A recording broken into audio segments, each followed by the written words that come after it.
Vi prego, vi imploro, con umiltà e con fiducia, permettete a Cristo di parlare all'uomo.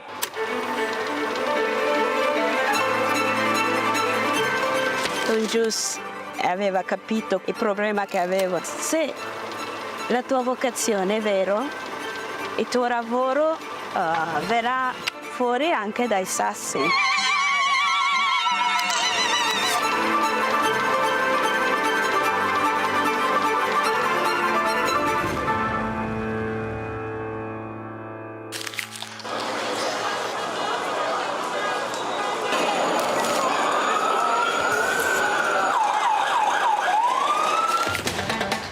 Di comunicare la fede agli altri, ma veramente insieme a loro riscoprire che cos'è la fede, che cos'è la fede per me. Portare Cristo agli altri, comunicarlo agli altri è l'unico modo che abbiamo per conoscerlo veramente.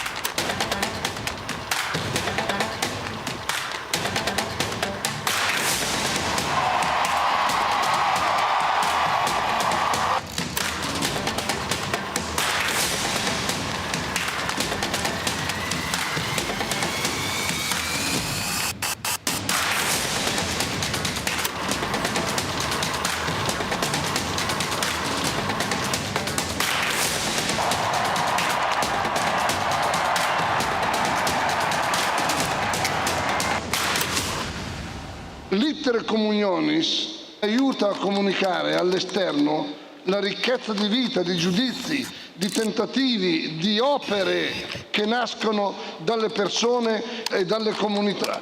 L'iter communionis è proprio la vita del movimento. Scrivete all'iter communionis le vostre esperienze, ci fate bene.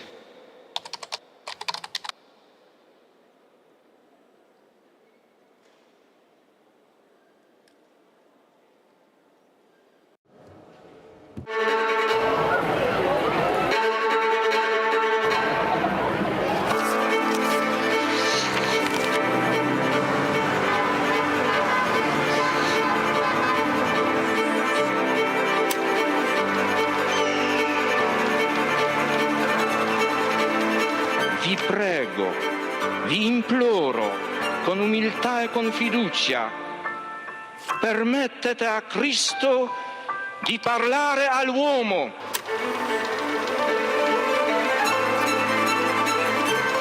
Don Gius aveva capito il problema che avevo. Se la tua vocazione è vero, il tuo lavoro verrà fuori anche dai sassi.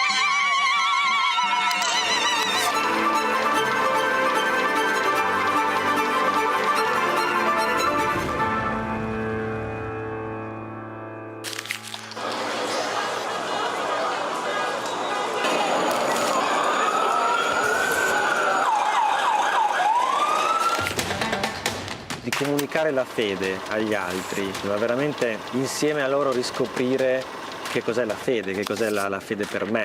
Portare Cristo agli altri, comunicarlo agli altri è l'unico modo che abbiamo per conoscerlo veramente.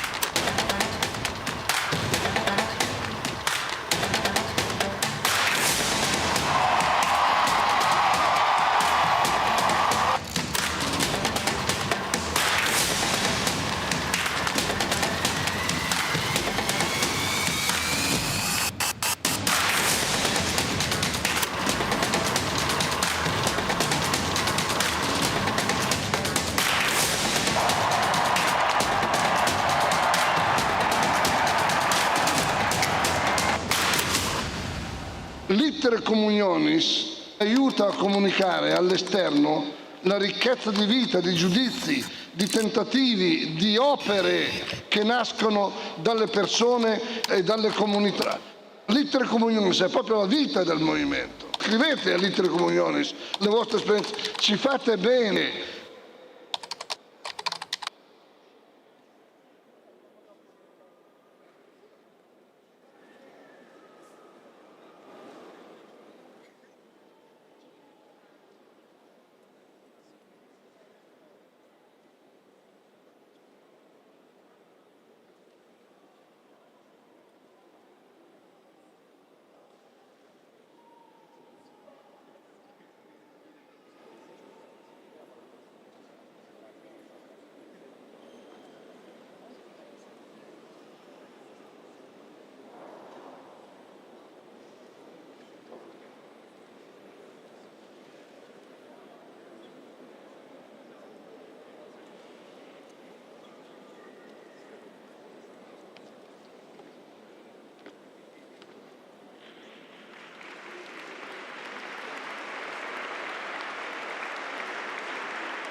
Questo è un luogo che genera dialogo, Qualcuno che si impegna, che si batte. che approfondisce la conoscenza e sostiene la fiducia.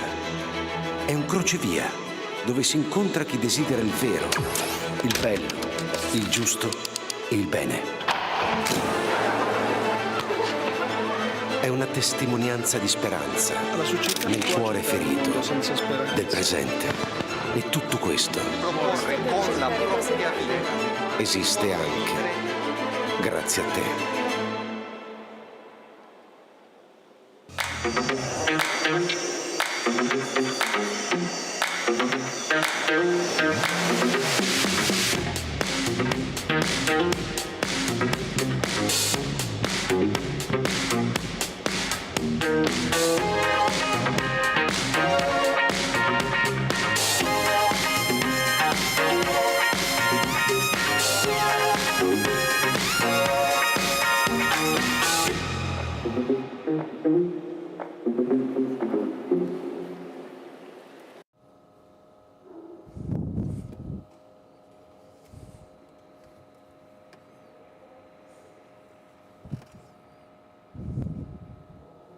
Good evening, good afternoon, everybody, and welcome to this meeting, meeting 2025, Young, Anxious or Thirsty, Young People in Search of Meaning.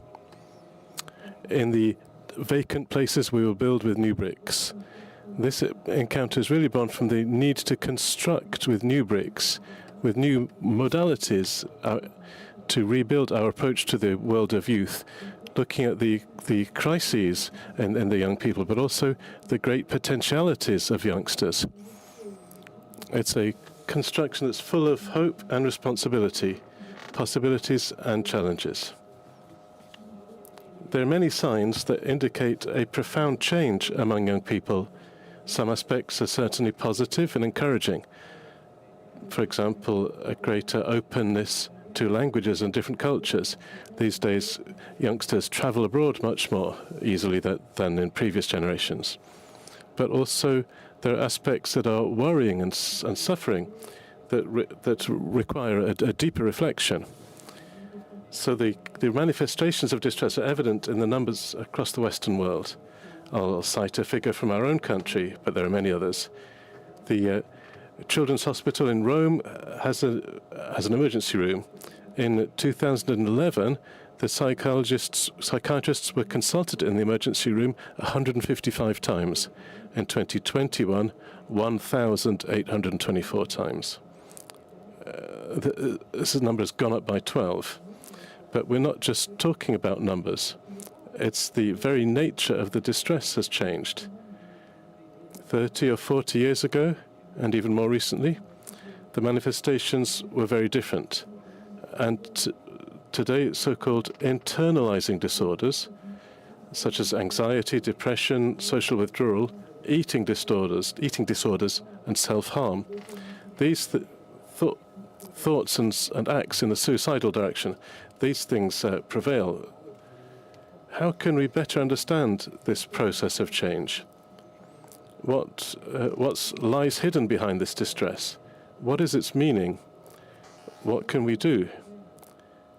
We must be aware from the outset that there are no simple answers or definitive solutions. But we must certainly emphasize the centrality of the relationship with the adult, an adult with many aspects of fragility, sure, but who is called upon to present himself as a competent subject to build responsibility and an educational presence.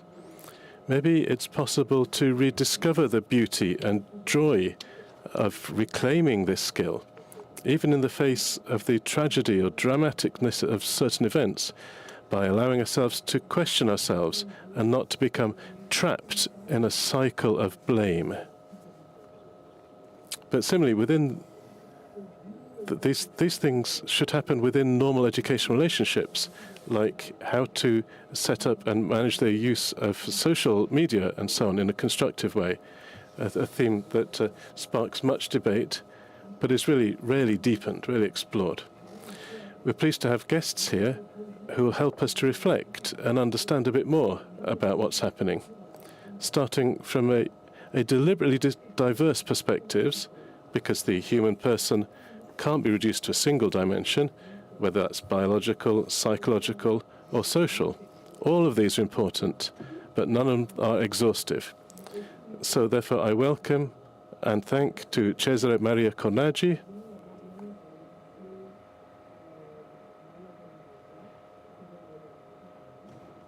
to Marco Gui, who's in video link with us,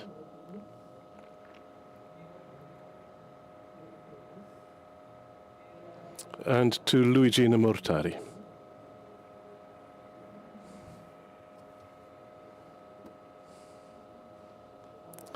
So I'll start with Professor Cornaggia. Professor, but these youngsters, are they really only a problem? Thank you. Thank you, Mario. Thank you, everybody.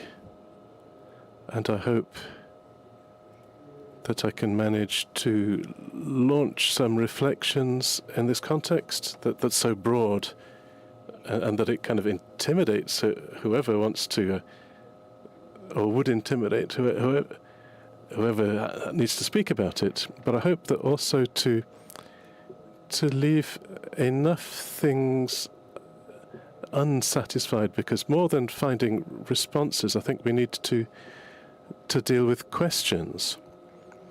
So what comes to mind is my grandchild, who's an adolescent, who came to know that who when hearing I needed to speak about adolescence, thought, but you guys talking about adults, why do you speak of adolescence and do not speak with adolescents? So this is a provocation, not a small one. And so I started from this, and also from my professional experience. My job is being a psychotherapist, and so I want to reflect on these things. Yeah, Mary, it's true. We see adolescence often as problems, as different, often as incomprehensible. But I believe that the cause is really is in the fact that we adults aren't able to see them, to recognize them, to know them, to know them as they are, to look at them in their totality. We're continuously trying to look at what they do as something pathological. How many statistics are used, and even the international organizations, they keep finding new pathologies. But we don't ask ourselves, instead, about a fact, which is that this anguish, anxiety, these aren't merely something being less, a biological error, but sometimes they're things that many authors, Levinas, Uber, to cite another, many writers and literary figures like Leopardi conceive it as a sign of a recognition of the human condition, of lack. And to categorize them as illnesses takes away from us the duty of listening, or it can make us run the risk of not accepting that task. So we adults, we instead of facing what's human, we reduce it to psychological and biological things, to say it according to its antecedents, like this, according to Giussani terminology, in order not to listen to them, nourishing in that profession, which the Austrian writer called debilitating. So something takes away my responsibility. I have an example that happened a few months ago. A professor recounted to me that her pupils had written that her parents were separating, and that she was very sad and thought about suicide. After having spoken to the headmistress, the teacher, and following the instructions, the teacher told her to go to a psychologist. And I said to myself, but look at this girl. In a single blow, one thing, she was not listened to by the person who she'd shared her troubles with, and second, she found herself labelled as sick, as ill. And this is how difficult we find it to stay in front of the anguish and the anxiety of other people. We should say that in a very recent, excellent issue of Vita magazine, which is a really beautiful magazine, Matteo Lancini, director of the Minotauro in Milan, he began his interview by saying that the only true form of prevention of adolescent distress is the relationship between adults and youngsters. This is an affirmation that's very strong. It's important. Because really what's lacking there... Okay, so the two questions we might ask ourselves is, what is this distress, that, as Mario was saying before? And secondly, how was this relationship between adults and youngsters, how did it break down? I'll start from the second question. So this relation broke down, the one between adults and youngsters. Why? Because we adults are the truly fragile ones. This applause is significant, I think. But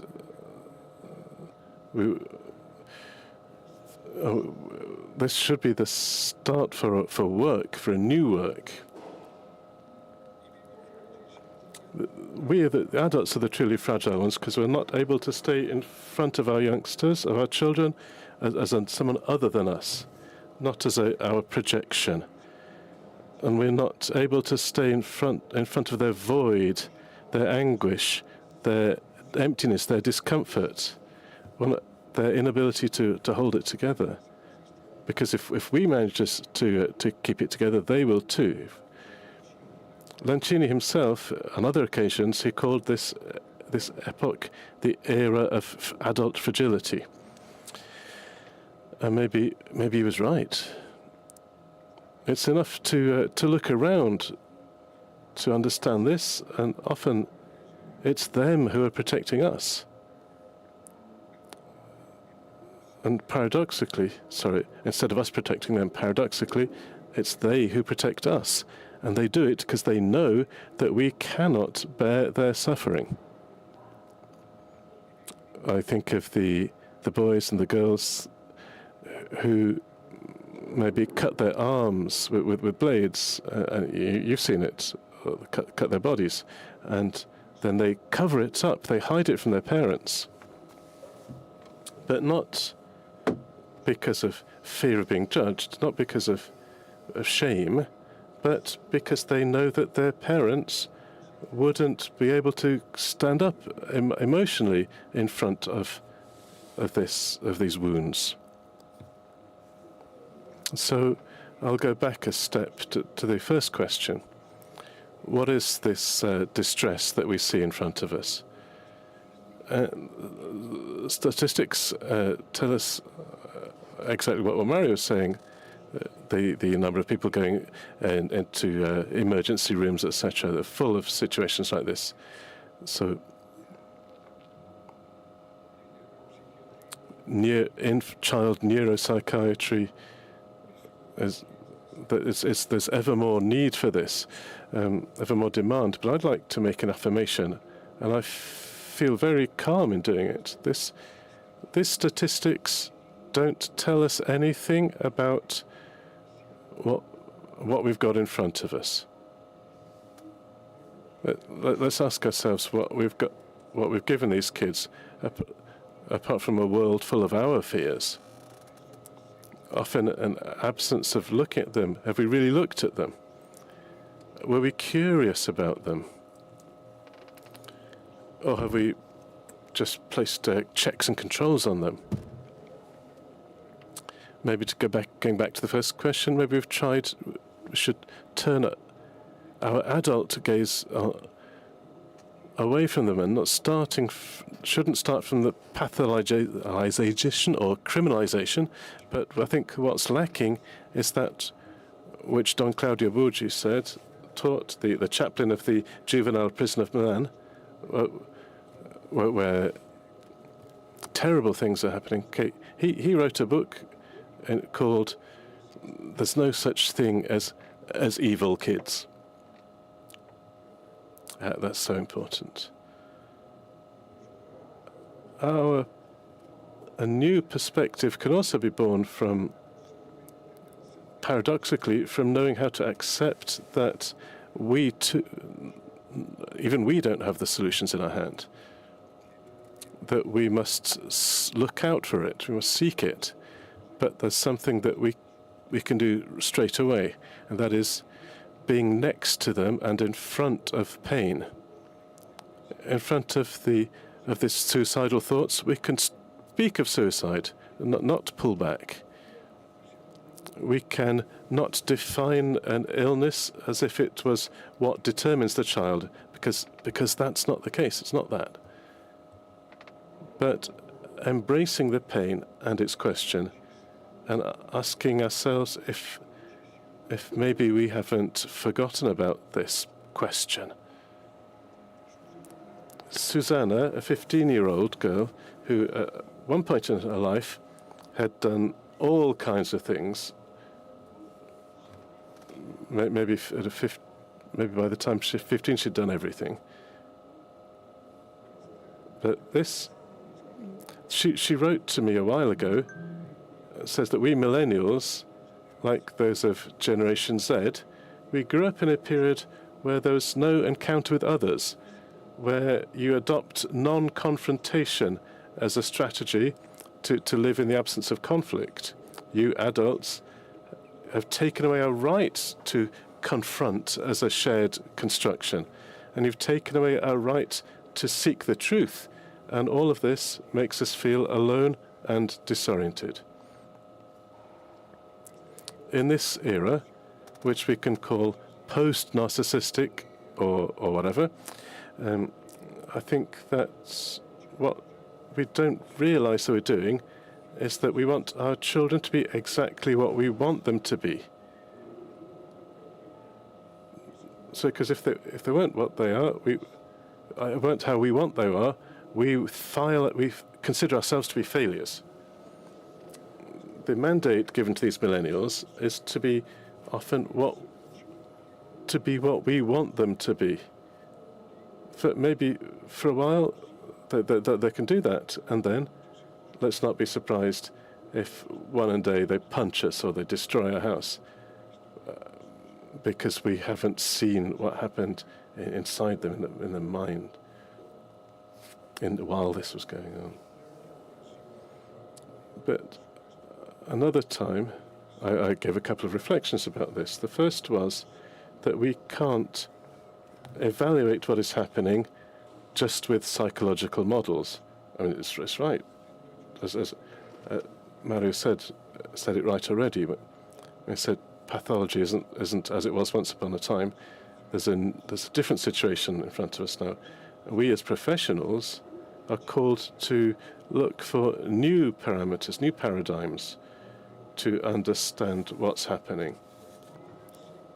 But the second reflection is that to face all of this, we need to state with clear clarity, with clear determination and urgency that we aren't in front of an emergency about health or of a problem that's about education, but we're in front of of a cultural emergency.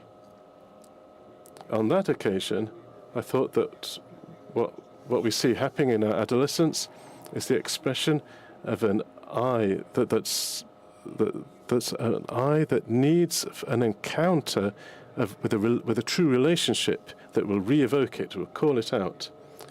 I'm reminded of Leopardi when many other writers and thinkers for whom emptiness, insufficiency and nothingness are not symptoms of something less, but indicators of our originality that reveal the existential structure of the man, not as a sickness, but as something positive. So perhaps we need to make this experience be evoked, that they meet adults who are able to evoke this experience.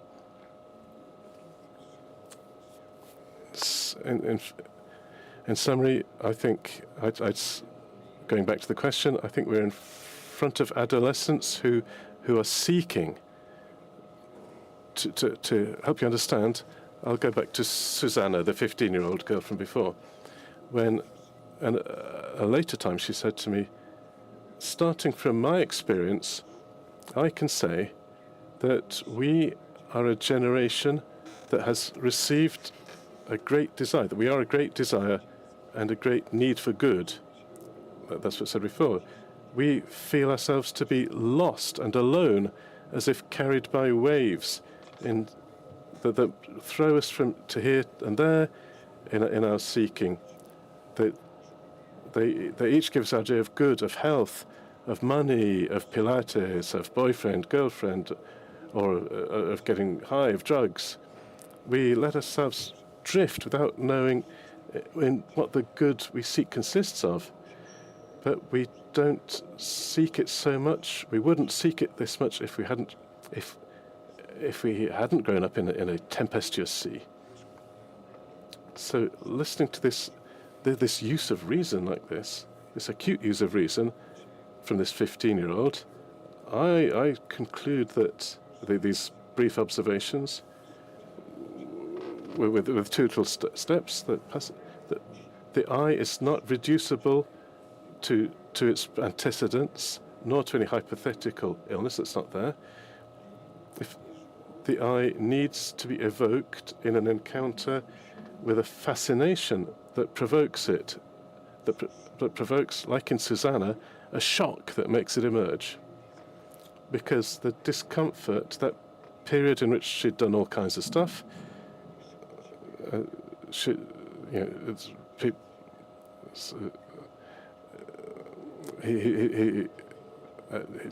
showed it was the opportunity for an encounter with her limits, a confrontation with it, that allowed her to delve deeper into radical questions.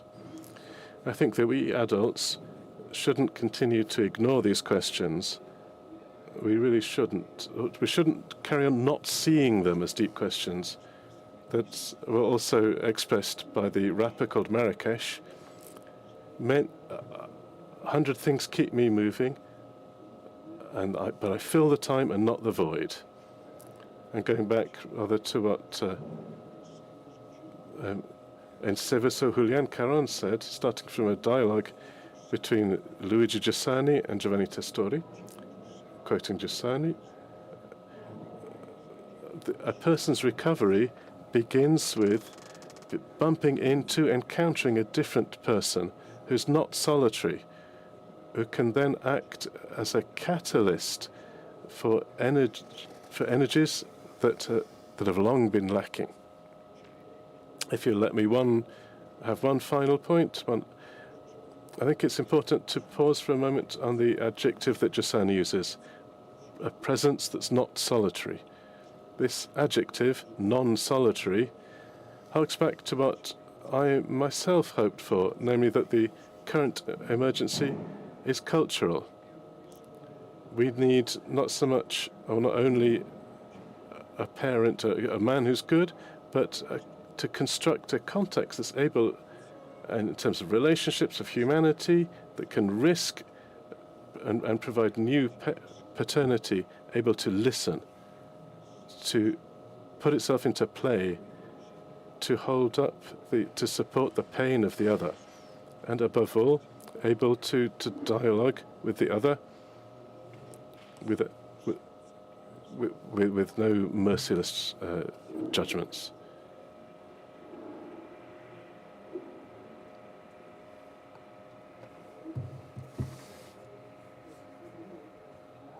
Thank you. Thank you, Cesare.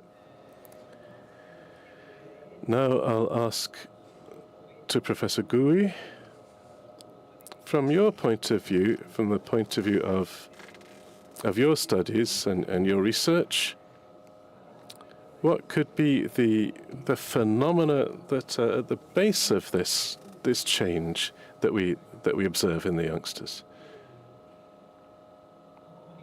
Good afternoon. Thank you for this invitation, this possibility to compare ourselves. I think we all agree that this distress exists. We often don't agree about the causes of it, and I think that, like all of the social and cultural phenomena, this distress has many causes. Some of them, given that I deal with digital media and the impact of them on minors, some of them are very different, very far from the digital world, but are actually.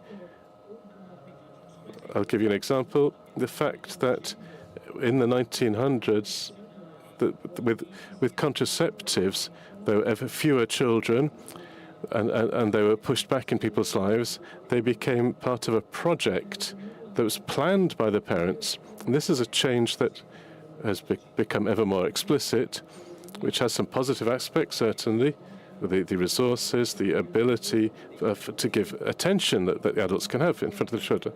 But it can also explain this fragility that we're talking about, because when a child forms part of a planned project, what doesn't go well, what's painful in the child becomes something that means something's gone wrong in the project. And these over a long period, these causes, that there can also be economic questions here, but this perception of the future with the environment crisis. I'm speaking to a young person today who feels all these bad predictions about the future. They give the idea that he could expect a future that could bring something worse than today. So in this big quantity of factors, there's also the question of digital media, which is my business. And here I see that one of the causes, we can put it in the right framework, but we don't to say never use these, don't count, because there are many other factors. But digital media count above all when they are linked to other changes, other trends, that are important because evermore they fill up their days of our young people and also of ours. So what does the scientific research say in this moment on the effect of the use of digital media on well-being, on health, on mental health? If we look at this in general, we won't find clear causal or well-defined effects on mental health, but it's enough that we need to move from some particular applications, think of the social media, or some particular categories of young people, so young pre-adolescent girls, and then we find that these effects have been demonstrated. I cite, for example, the ISTAT results on scholastic performance, done in various universities, that show that once you pass pre-adolescence, so the years of middle school, the use of social media compared to the years before this profile, these have an effect that's a causal effect. It's not just correlation, but cause, has a negative effect on performance of these kids in middle school. So there are some specific populations, specific uses that we know have an effect that are more negative than positive, of which, what are we talking about? The effect of the intensive use of certain applications that are invented by big web companies that, like Facebook, or that come from other countries. There's also a geopolitical question here in this situation. But these are effects of there's effects of content that are also the effect of a interference in daily life. What to do in front of this situation? There are some people who sustain that we need to act only from the educative point of view, and that's important. Acting from an educational standpoint is right, but we need some training, a clear training that goes beyond civic education. That's a digital civic education that was set up, but that I think is still insufficient. We need an educational project that follows youngsters as they grow in the digital world. But I think also the question of regulation is very important, because I think that a democratic community has the right, maybe even the duty, to not accept the industrial power of foreign countries, often outside Europe, foreign companies, that they set the rules. I'll give a practical example. There's a platform, an AI platform called Grok, that comes from Elon Musk, that inside this platform, that they've picked out their target is from 12 years up, and that within this platform there are some companion agents, some of which are dressed in sexy ways and bring the sort of sexual aspect to things, and this is a very questionable thing. And so as a society, as a community that educates, do we need to follow the rules imposed by others?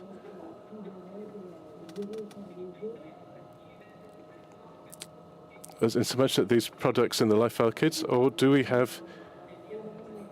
still have some power to make choices about this? I think we do have this power. I think we need to put ourselves together. This regulation can't just happen, can't just fall out from on high as a position, but this regulation, we need it.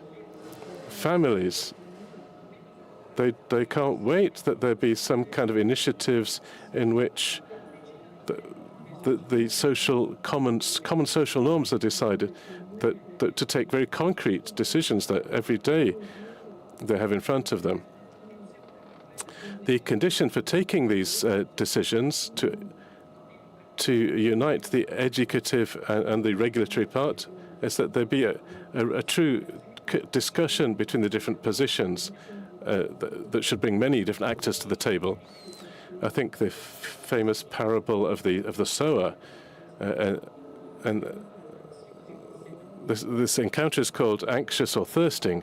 Well, I think I see a lot of thirst in young people when they talk, when they discuss. But I also think that this good seed that is spread, that is sown, can happen on stony ground, also land that's too exposed to the sun, and therefore then as soon as the plant comes up, it's burnt. But we need to maintain this fertile land.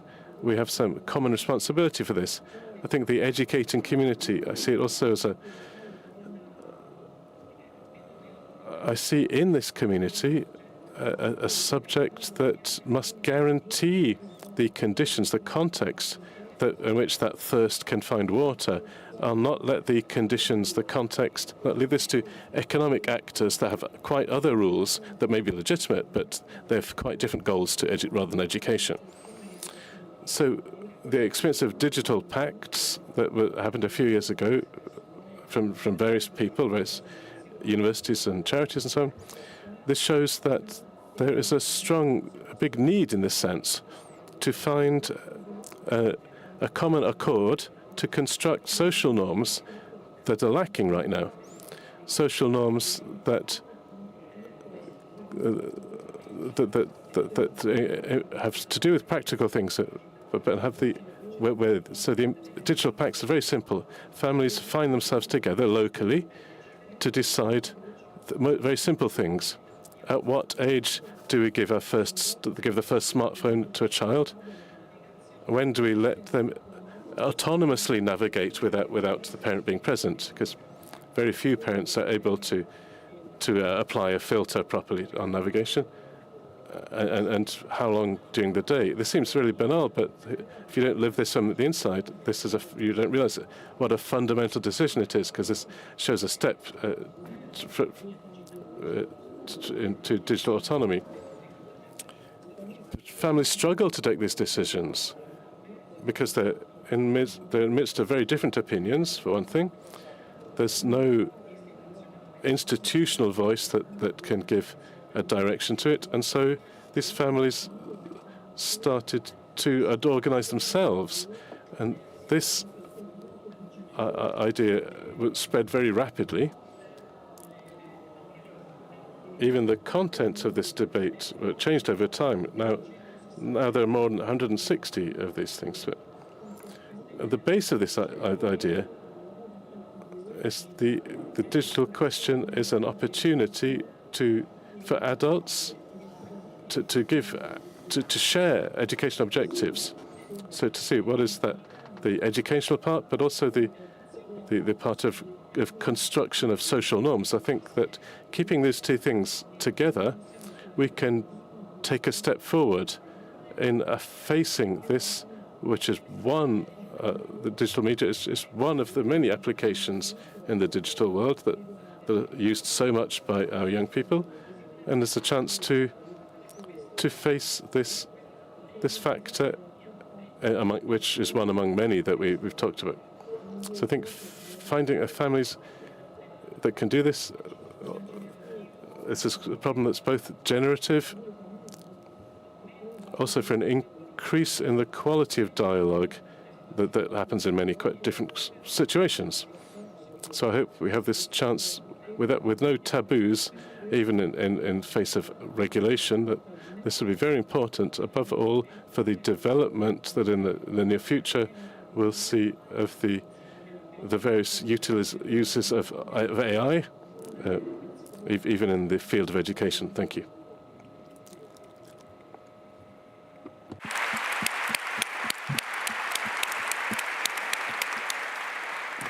Grazie. Thank you, Professor Gui. You've also given us a lot of hints, and I'd have many things to ask you. Maybe later there'll be an opportunity to have another small catch-up, but I happily now offer the floor to Professor Luigina Mortari. You've heard now a scenario being described here, one with plenty of light and shadow and lots of complexities. How do you see this scenario that was just described, and how can adults operate within this scenario? Well, hello everyone. Thank you for being here. It's a bit scary seeing so many people here. But, having heard these colleagues who are experts on issues of discipline, for those who love discipline, those who love philosophy, it's quite hard to talk like that because we never have concrete answers. As they used to say in primary school, philosophers are people who really annoy us. They're not people who build, but sometimes they break down. The topic of this meeting is on anxiety, and so I went to read a lot about what do we know about this. I see it in my students who ask a lot of questions. They constantly want to be reassured. Sometimes answer that we don't have the chamomile tea dispensers at university, so they have to put up with a bit of uncertainty that faces them. But anxiety is a problem not only for adolescents. I want to start from that. Anxiety is a widespread problem. What's most worrying is seeing it in children. And this is perhaps where we need to look at. I was chatting to my colleagues earlier, we're talking to a great artist and a great teacher who transformed his primary school into a place of art. He called me in May or June to try and ask me for a hand because he sees a lot of anxiety in young children. So I had him explain to me why, and he told me this story about a girl who had to do a very easy task. In primary schools, they give you things, to cut things and stick them to practice manual skills, and this girl sort of went all stiff and she stopped being able to move. And this teacher, as a good teacher, he didn't force her. He let her take her time. And she said, I'm afraid of making a mistake. I don't want to mistake, because then my mum and my dad will know that I made a mistake. This is a case of anxiety that really makes you think. A little girl of 4 years old, she was, when faced with this difficulty, she couldn't overcome this task for the fear of failure. And this makes us think on the reality in which we live these days, which is the same for everyone, young people, adolescents, adults. There's a society with such high levels of competition. So much is asked of everyone. Perhaps too much is asked. Or perhaps something is asked that isn't in the natural order of things. The ancients used an expression to describe they spoke of kataphusis. That's acting according to nature, which doesn't mean acting, acting spontaneously. It's that everyone must act according to the natural order of things, the natural measure of things. And this natural measure is perhaps something that we've forgotten in all our aspects of our life. We're either asking for too much or we're abandoning too much. Our kids are often either allowed on to go too far on their own, on an idea, with an idea of freedom that doesn't have an accurate measure, because even freedom requires a certain limit, a certain horizon, a certain framework, or they're contained too much with too many requests. Even ancient peoples said that the human spirit can't support too much reality, and what's this too much, this too much reality that the soul can't handle? It can handle the reality it feels. The human soul knows how to handle that reality, which even without a kind of structured thought seizes in the correct order of things. But it can't handle anything that's disproportioned, that lacks balance. And it's not by chance that the ancients said that this is something that is most missing. That the thing that we miss most is that which Socrates defined as epistemetrics, that is the science of measuring things. And it's being in a state of unbalance that causes problems. For this small girl, the issue wasn't giving her a task, is that too much had been asked. And so their spirit couldn't, past a certain point, just can't take it anymore. So the thing that over these summer months in which I was reflecting on these, I was thinking about how we continuously ask things of people, because society's become very demanding. But demanding not of a kind of excellence of self, but the request of something that isn't in the natural order of things that the spirit, that your soul wants. And so it's difficult to sustain all this struggle. There's a question that Socrates asks to Alcibiades. He was a young kid, but he had a clear idea. He knew he wanted to be a governor. He wanted to be the ruler of Athens. Socrates encounters him and he meets him and he asks him, and we often forget this fact.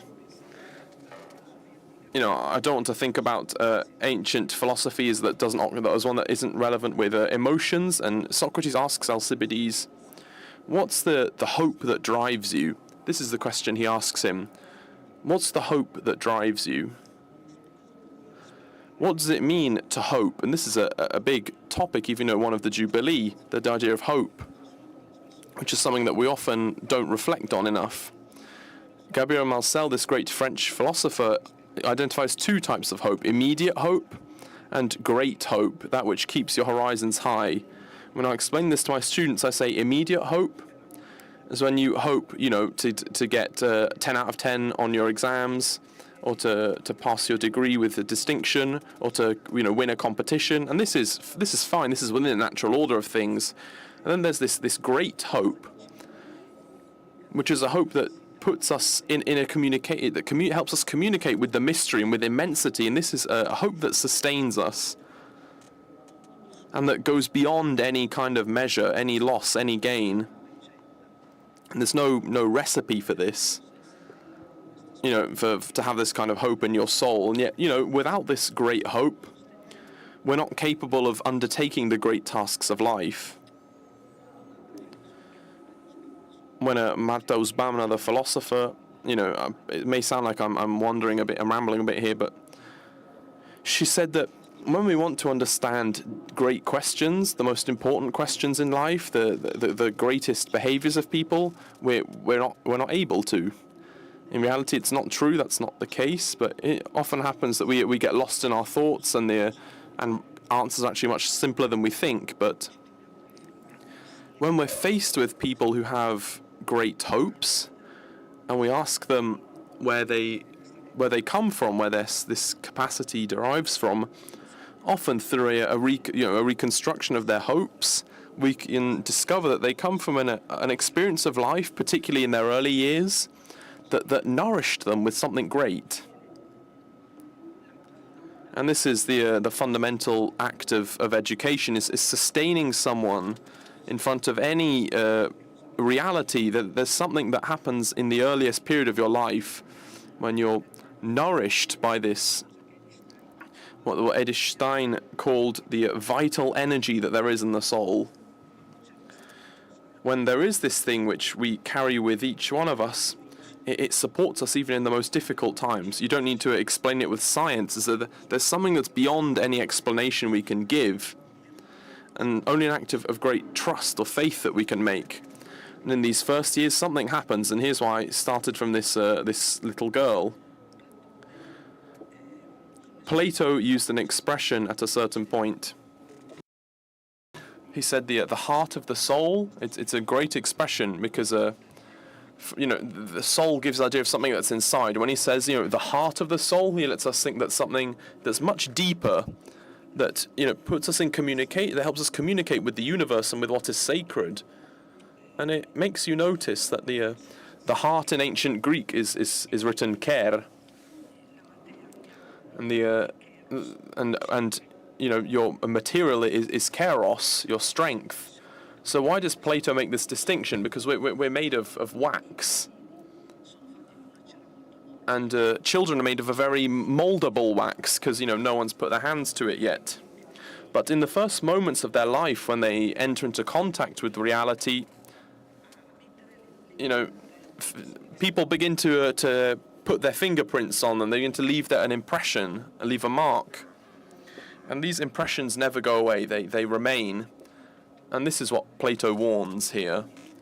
So, before everything else, before thinking about after, let's think about the first years, when the heart is so tender that the actions that we receive remain with us. Like when kids work with Play-Doh, and its form remains. It keeps its shape. Plato says we need to look at these early moments first and foremost, because it's in these early moments that we manage to shape the soul. Because it's inevitable that the soul, that your spirit takes a certain shape, because we all live within a defined reality. But giving a form to your spirit that allows it to have some holes, some empty spaces, some fissures through which air can flow. And that's the air of freedom, of desire, that helps us aspire to something great, that keeps us in touch with the mystery of life. And so he says, before all time, any time, even if, for him, education begins when he met Alcibiades, when he met young people. Plato says there must be a time before where society must deal with them. Otherwise, they shouldn't be dealing with policy. Think about this great teaching he gives. And he says something important. Education, because it's education that forms us. He gives a word to this education, which was paideia, which in Greek means cultivating the spirit. education is the cultivation of the spirit. And so our kids, our young people, our high schoolers, people in middle school, little kids in primary school, what's being offered to them by society? Is there space for them to cultivate their soul? Or when they go into, in these first institutions that, risk being, overly bureaucratic, as Michel Foucault said, they find something do they find something that nourishes their soul?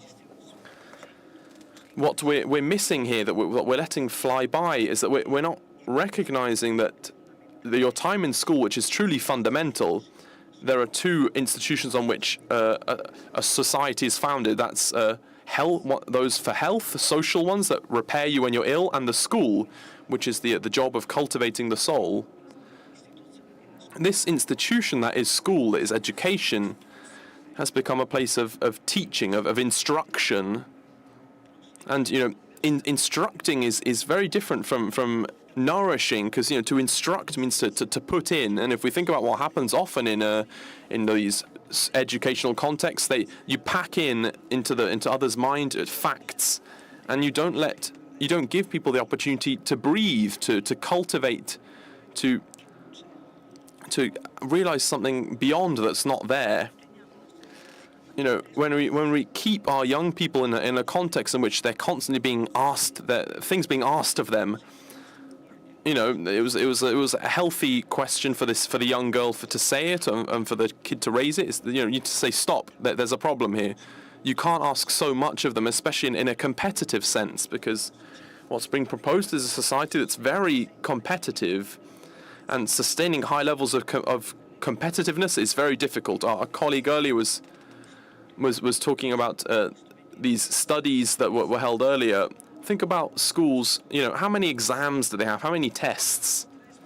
How much stress do our kids go through when they're under such constant scrutiny? And we need to think about this. How many tests, exams do they have to undergo? And what is there behind all these things? What's nourishing them behind all this? School comes from the Greek word skole, which in ancient Greek meant free time, or leisure, which doesn't mean doing nothing, but having the time to nourish the soul without necessarily being subjected constantly to checks and measures and assessments. I've said this not to distance myself from the topic of adolescence, but in this moment, in my opinion, we need an outlook that comes earlier, that's given towards the young people, and through the young people, the outlook of the parents. Because in this such a demanding society, even parents find themselves often without help, and often alone. Young people are alone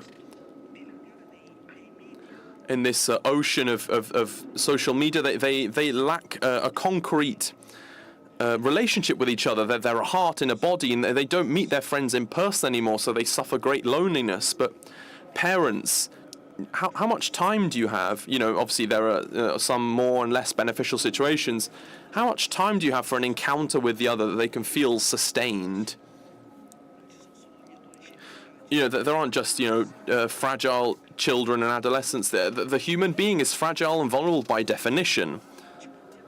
We all carry, for our whole lives, we carry behind us a great weakness. It's an ontological weakness, because we're born incomplete, and this incompleteness is something we bring with us through our entire lives, because our job is to give a form, a shape to our life. As the ancients would say, the best form possible. And it's a very important task here that can't be sustained on your own. We need ties, we need networks, but because we're so vulnerable, we need others. We definitely do, because we all need something that only another person can give us. This is the thing that our contemporary culture is forgetting, because political philosophy, when it was born in the modern era, was born on the idea of an adult as an autonomous, capable being that can deal with himself, because that was the idea of a citizen. But by doing so, by putting the ideas at the center, we've hidden the fact that we are fragile. We're always fragile, no matter what, and that we all need something. And, you know, adolescents, kids and parents all need something. They can't be abandoned to the condition of feeling alone and disoriented when something happens to them, when something doesn't work.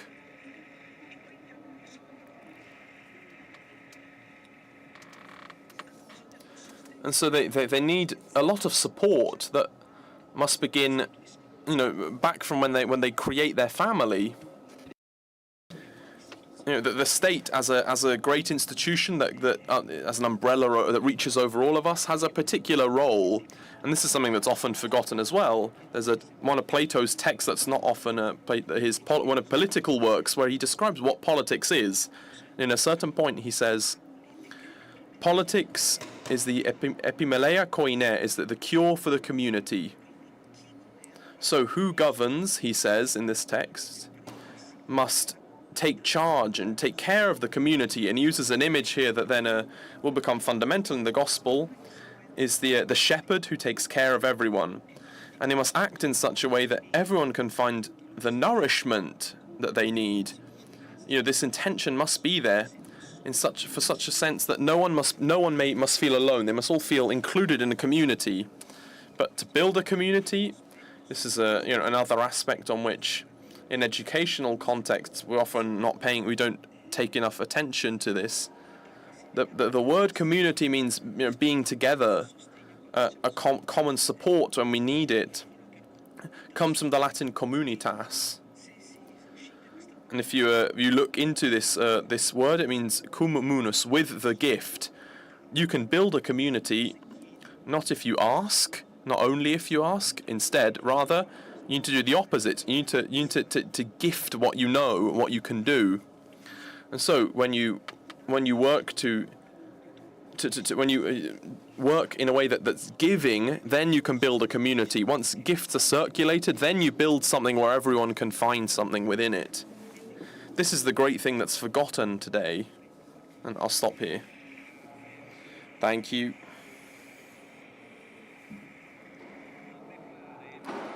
I think it seems to me, at least, that all three of our guests here, everything that we've heard here, even though they've come from different perspectives, they completely flip on its head the problems of young people and adolescents, and they put at the center the problem of adults, of their capacities and their skills. You know, even the applause you've heard is a confirmation of what you're saying. So I'd like to briefly go through, do another round of our panelists here. Professor Cornaggia spoke a lot about, you know, needing to listen and build an authentic experience with kids. You spoke about fragile adults who aren't capable of sustaining their emotions. You talk about building a context in which we can realize this. So I think the point for adults is not to just, you know, consider your own failure or beat yourself up over your failures, but to open up to a possible future pathway or course of action. What could be a future, you know, starting point for this fragile adult that you've described so well? So thank you for this question. I should say straight away that my immediate reaction to this question is that it's not easy to answer. This isn't easy, and the fact this isn't easy can be exactly what challenges us as adults in this moment. I spoke earlier about the difficulties in dialogue and in relationships with adults and kids, and I think I ought to say that we're still capable of experience. Are we still capable of dialogue between us adults, of building proper relationships? I think it's important for us to put back in at the center of this discussion our relationship building skills, because fundamentally and I think Holdering or someone else said it, if I get my quote wrong,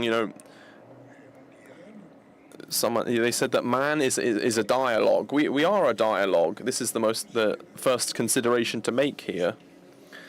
And secondly, I think that we need to take on a level of consciousness and awareness of our fragility. Not to drown yourself in a sense of guilt. Guilt is a mechanism through which we shouldn't state, let's detach ourselves from our guilt here from a second, but we need to think about how to be aware that we need to restart from the kind of the what's radical about all of us, we need to look from our hearts and confront each other as another part of us, to not exploit them as a projection of ourselves. And I'd like to say, what else can we do to learn to face up to pain? Because there is pain, there are limits. Death exists. Our limits define us, because if we didn't have any limits, we'd never be able to say who we are, who am I and who is another. What defines who am I and who are you is a boundary, is a limit. But that limit isn't the end. The limit is also, from the Latin, limen is a threshold. Death itself is a form of threshold. So when confronting pain, don't just take pain as a symptom to suppress, which doesn't mean that I might also give you help, for the love of God. You can't do it alone. But that's not the primary point here. Pain shouldn't be neglected, but understood and transformed. And here's on to the final point. What does it mean to live pain, to inhabit pain? If you forgive me the expression, it's quite clear to me. Rilke wrote a letter to a young poet. Read Rilke; he's great. Perhaps all the great dragons of our history were princesses that were waiting just to see us be brave. Perhaps everything that scares us in its essence, in its deepest nature, is something that requires our love. The courage to get involved, to engage with our hearts and the hearts of others, and with our pain, and to not deny it, and to not reject the pain of others. And I think that's something from which we need to a new starting point. If you'll permit me just a second to remind you, a patient of mine called Christina, a very dear patient of mine, who had sometimes, some serious moments of depression. And she told me once, "Professor, every time I feel bad, it's as if a digger is digging even further into me than last time. But whenever I feel better, the depth I have in understanding myself and the world becomes even greater, and so does increase my capacity to love." And I think it's important to begin from an understanding of the pain of others with this awareness. And if in that moment I thought, what have I done for Christina? Something came to mind. Perhaps it's the justification of my existence.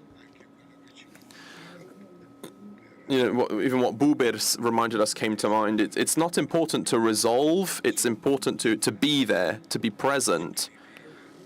And he wrote that all true relationships are founded on being there. I become myself only in the relationship with you, and we need to learn to be there, to be present. Thank you.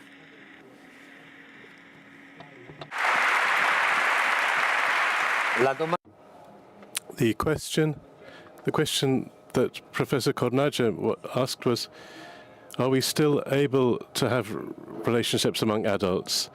And he spoke of in this context, but what I'm curious about in what the Professor Gui said was this idea of digital pacts, where it seems that the adults can manage to get together to create a context, to create a kind of alliance, almost a coalition among themselves in such a way to face a problem or the problem which comes from the digital world.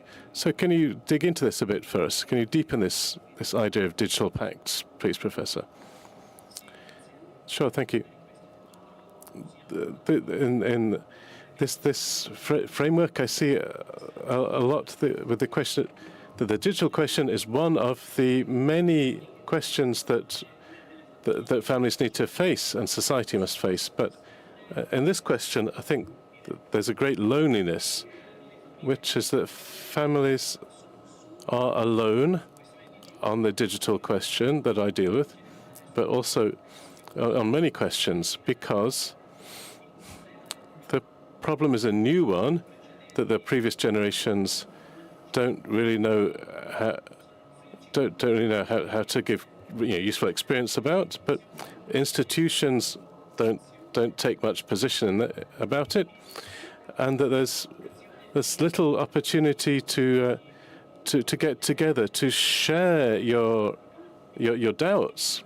And so digital pacts were born and it was spread really because I think they give a response to this necessity to compare ourselves, to get together on some aspects that give a very visible aspect to this. It's a bit like the tip of the iceberg.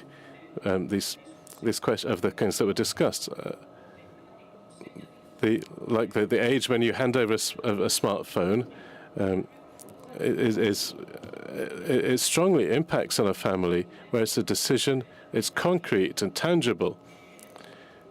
So the fact to find a way to construct opportunities to get together among adults, this could happen with a group of parents.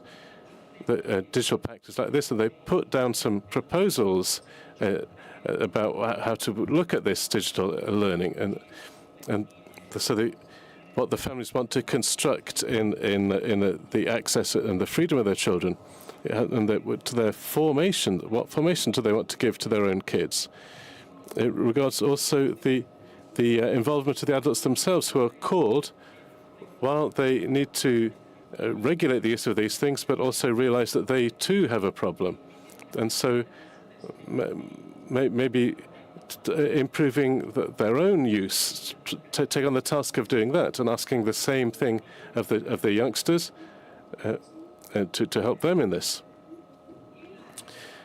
So digital pacts that I said, there are many of them, but they soon realized that the successive step was that of getting the schools involved. So a very practical example, if I've decided that for my child it's better to have a gradual way of accessing to digital stuff, so doing it that I supervise and protect and so on, I can't leave them alone, all alone with the internet connection left open, because the school's asking us to do online things. So I need to open a channel of dialogue with the school and understand what the school wants. And then I'm sure they have good reasons for things. There are great things you can do on digital platforms, but you can also bring the family's point of view to this, the difficulties in front of this situation. And so letting my kids do homework doesn't mean I need to leave them alone on the web without any kind of way of constructing a protected environment for them. How can I do this? I'm sort of pulled in two directions, both that are both negative. either leaving the kids alone or blocking the chance of doing their homework. So this shows how digital packs soon had to interact with the schools. And then the compromises are those which have a good aim, so that tasks on the internet can be planned together, planned in a way in which they can be supervised by the adult, perhaps, or maybe discussing this with the families. And digital packs also in institutions are involved, because beyond school, there's also the doctors, the local councils, the team leaders, etc. So, if all this is this gradual exposure, if it's not shared, then this mission is much more difficult. One positive way is institutional dialogue happened in Milan, where there was a table that had around it a board that had the health authorities, the school offices, the pediatricians, and some groups of families within these digital packs who, after a couple of years of work, there was published a document that's called Recommendations for Milan. You can find it on the web. It's a summary that's very, very concrete in 8 points that for the first time was the result of a convergence of institutions and different people. So eight points for a vision of a social pact on digital education, what each actor could do at their different ages to construct a path that's gradual, that offers the right skills at the right time, and that can bring to a digital maturity with the right skills, critical skills, also operational skills, the way to use time well, to know how to find a balance between physical, real life relationships and online ones. So this is an example that I invite you to look at of an attempt to see digital education not just heavily loaded onto a single family or school, but a task to carry out as a collective coordination. I think this is a chance that could be useful in digital innovation, but also for the many themes that we've talked about today.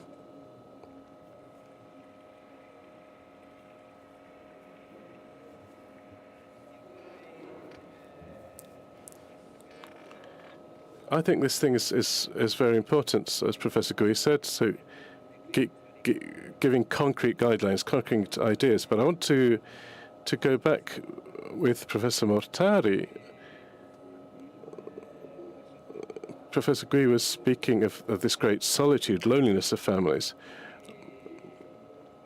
So we want to understand really what does it mean that good is given from links, from bonds, from relationships. So we had an example, even in a very concrete way, from Professor Gui. But what do you think?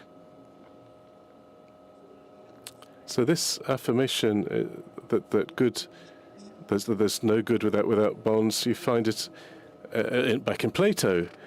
All this Plato's dialogues are more or less directly on the concept of good. And when he faces, in a very systematic way in the Republic, Plato says that there's no response to this question. Only God knows the response to this one, because it's an answer that goes beyond the capacity of human reason.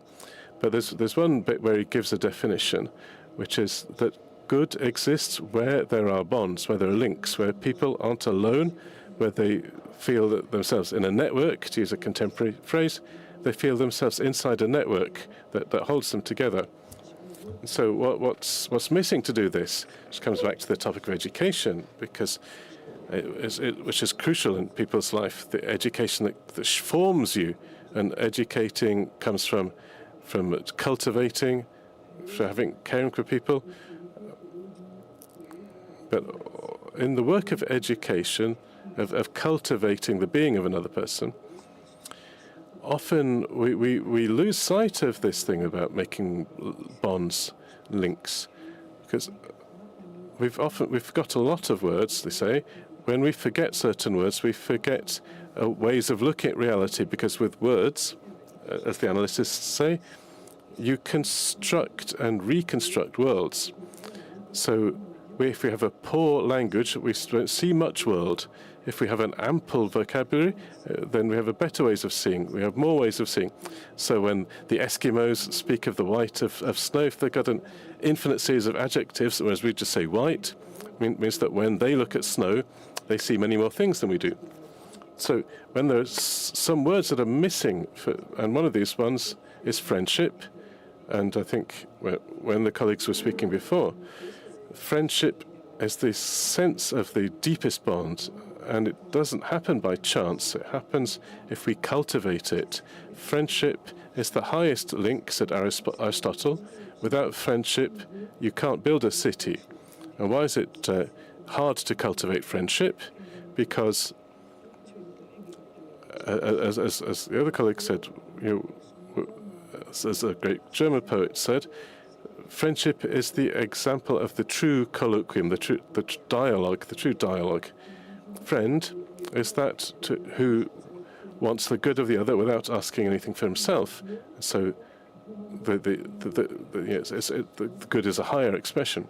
So being a friend means also being able to say the truth to the other and to sustain the truth, because the true bonds, true links are given when you have the capacity to sustain the truth and not a lie. And this is another of the great learnings that we must do, small or big that we are, to stay within truth.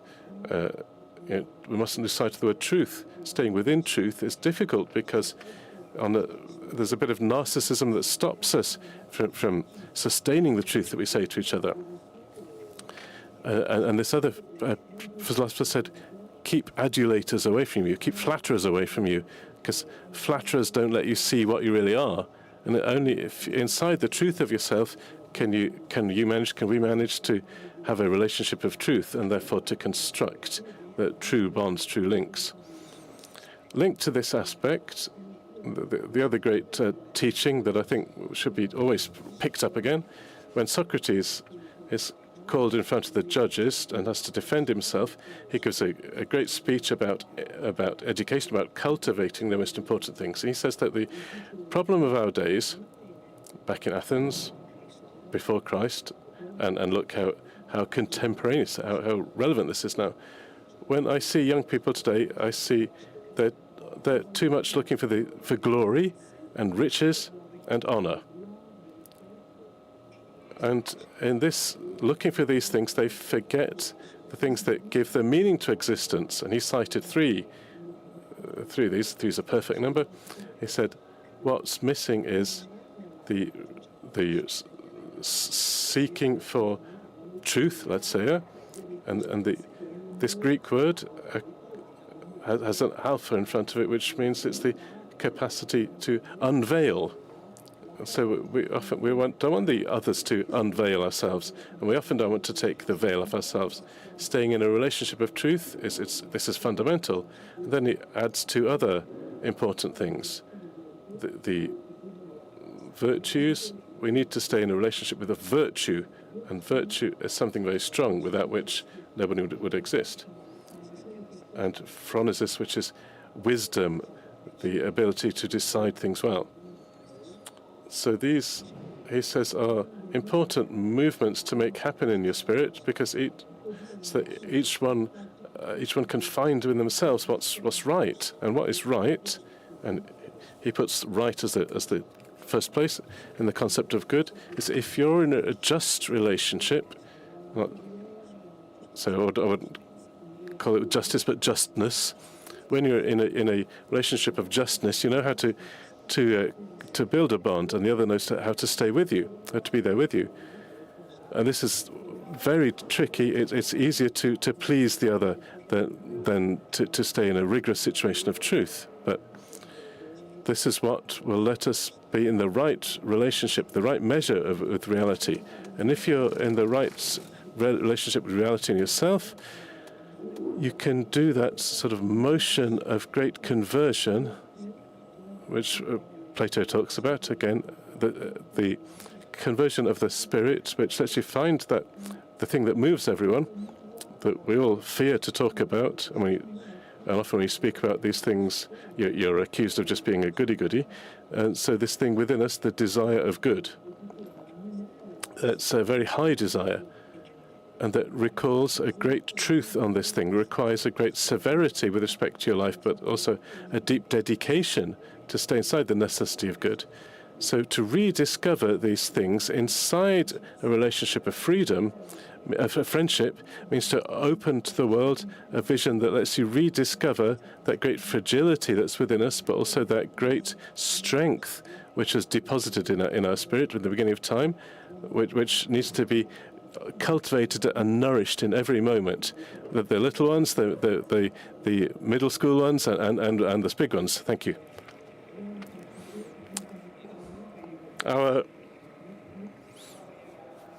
Our friends, I think now that we can say that they really have been friends with us here on this stage. They haven't given us answers; they've opened windows to us. But quoting Father Ballantini from this place, the meeting is exactly a place like this, where you can put questions without having the urgency, the necessity of finding definitive answers, giving them straight away. And to do this, the meeting needs to be helped and sustained. Each one of us can give a contribution to the meeting. Every gift is a new brick. Every donation is a new brick to construct together places of hope and of meeting. So everywhere you can find the donor aura spots, characterized by their red heart. And the Meeting Foundation is a third sector entity, those who sustain the meeting, and I hope you all support, or many of you do it, can benefit from the tax implications of that. Thank you all. And good end of the meeting. Thank you.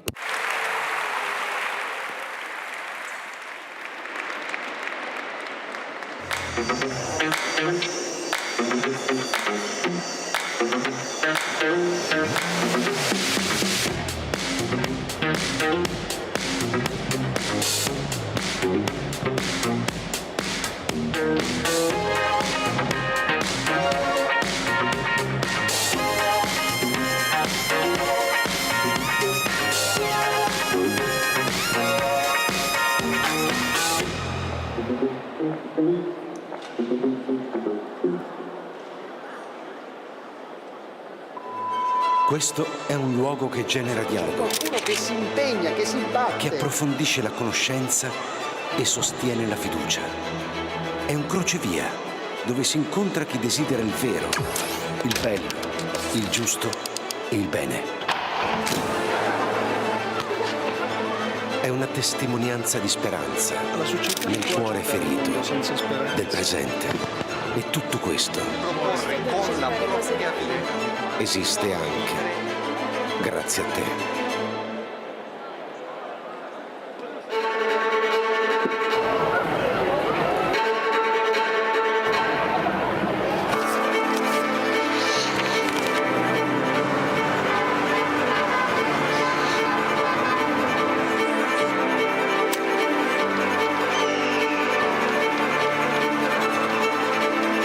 Vi prego, vi imploro, con umiltà e con fiducia, permettete a Cristo di parlare all'uomo.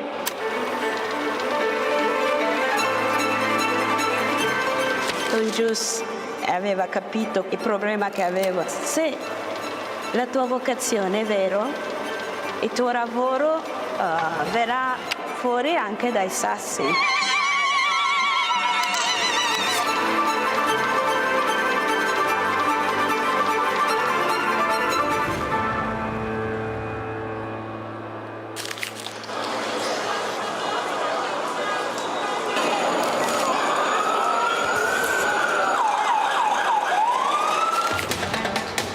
Comunicare la fede agli altri, ma veramente insieme a loro riscoprire che cos'è la fede, che cos'è la fede per me.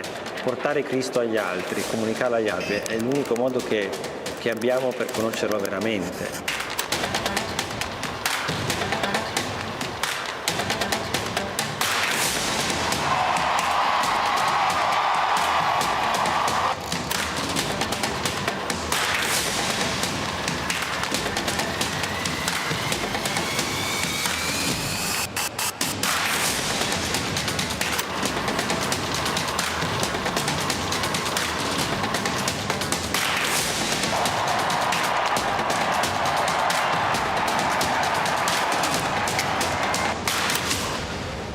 L'iter communionis aiuta a comunicare all'esterno la ricchezza di vita, di giudizi, di tentativi, di opere che nascono dalle persone e dalle comunità. L'iter communionis è proprio la vita del movimento. Scrivete all'iter communionis le vostre esperienze, ci fate bene.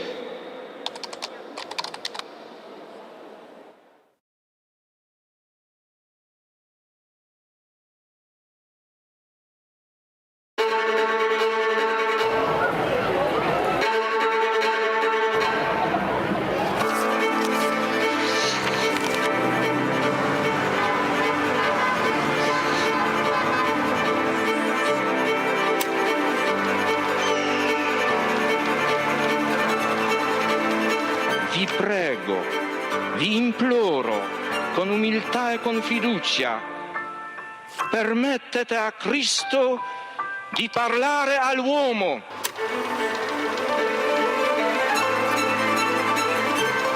Don Gius aveva capito il problema che avevo. Se la tua vocazione è vero, il tuo lavoro verrà fuori anche dai sassi.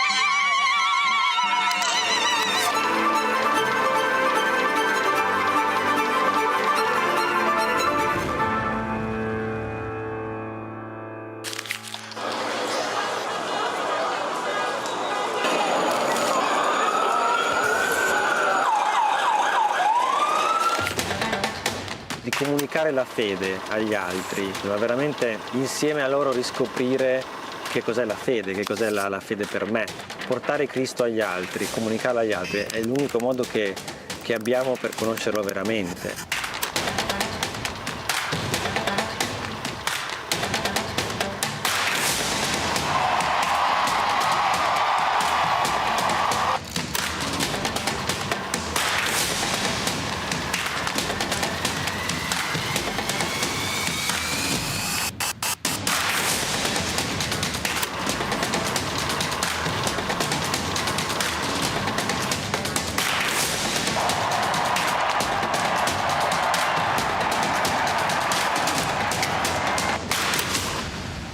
L'iter communionis aiuta a comunicare all'esterno la ricchezza di vita, di giudizi, di tentativi, di opere che nascono dalle persone e dalle comunità.